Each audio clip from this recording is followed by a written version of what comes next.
राजधानी दिल्ली की सड़कों पर अक्सर आवारा पशुओं की तरह गौवंश घूमते हुए दिखाई देते हैं। भले ही बीते दिनों दिल्ली की मुख्यमंत्री रेखा गुप्ता ने गौमाता की देखभाल और उसकी सुरक्षा पर जोर दिया, लेकिन उसके बावजूद दिल्ली की सड़कों पर तस्वीर जस की तस बनी हुई है।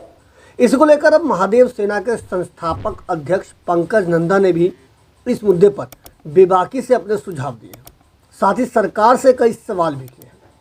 महादेव सेना के संस्थापक अध्यक्ष पंकज नंदा ने कहा कि दिल्ली के अंदर जितनी भी गाय गली गली सड़कों पर घूम रही है और कूड़ा प्लास्टिक खाने को मजबूर है, इन सब का समाधान सरकार द्वारा और सामाजिक संगठनों के सहयोग से तुरंत तौर पर किया जा सकता है। उन्होंने कहा कि यदि सरकार इस कार्य को करने का निर्णय पक्के तौर पर करे तो 6 महीने के अंदर कहीं भी सड़कों पर गाय आवारा घूमते या कूड़ा प्लास्टिक खाते नहीं दिखेंगे। इस मुद्दे पर उन्होंने अपने और भी कई सुझाव बेबाकी से रखे।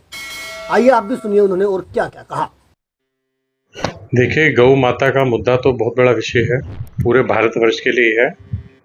कहने में हम सब भारत माता में गौ को माँ कहते हैं और मानते भी हैं, लेकिन जो सरकारें हैं उनके हाथ में जो शक्ति, जो पावर है, उनसे मैं पूछना चाहता हूँ कि यदि वो वाकई में गाय को माता मानते हैं तो उनको समाधान भी करना चाहिए, क्योंकि उनकी शक्ति की जो कलम चलेगी ना, तो समाधान तो उसी से ही हो पाएगा। जो गौ रक्षक या गौशाला चलाने वाले जो सेवक आप हम जो सड़कों पे घूम रहे हैं और हर प्रकार से तन मन धन की सेवा करते हैं, वो तो कोई कमी छोड़ते नहीं।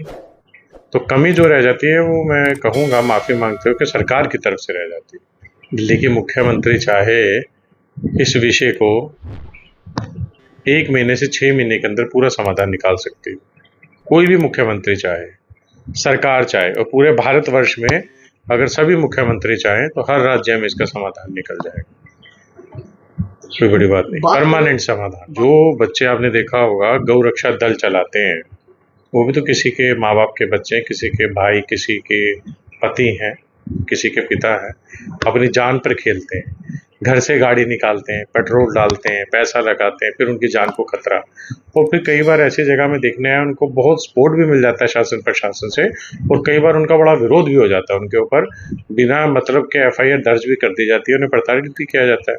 उस समय उन्हें बचाने कोई आगे नहीं आता। ऐसी स्थिति के लिए क्या किया जा सकता है? देखिए, इसके समाधान में मैं जो है निवेदन करना चाहूँगा सरकार से, मुख्यमंत्री जी से, शासन प्रशासन से, कि जो गौशाला चला रहे हैं उनकी आप वेरिफिकेशन करें। वो रजिस्टर्ड हैं सारी, और वेरिफिकेशन से आप संतुष्ट हो जाएं। जैसे आप पासपोर्ट की वेरिफिकेशन करते हैं, किस लिए करते हैं? ये जानने के लिए कि व्यक्ति भारत का है, भारत के लिए कोई खतरा तो नहीं है।